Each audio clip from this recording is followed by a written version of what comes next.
في إنجاز عظيم، فازت المغربية سارة بالمامون بالمرتبة الأولى في المسابقة الدولية لحفظ القرآن الكريم، والتي أقيمت في مركز التجارة العالمية بكوالالمبور بماليزيا.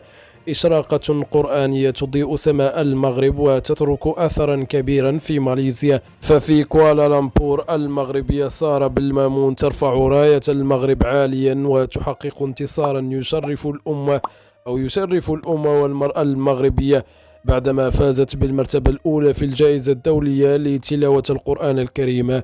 هناك كرمت سارة ورفعت لمرتبة الأميرات.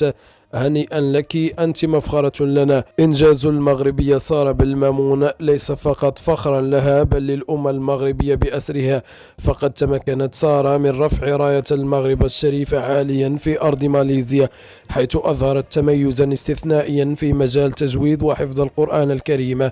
إن هذا الإنجاز الكبير يعكس التزامها الكبير وإصرارها على تحقيق أقصى إمكاناتها، وهو دليل قاطع على أهمية العمل الجاد والاجتهاد في سبيل تحقيق الأهداف.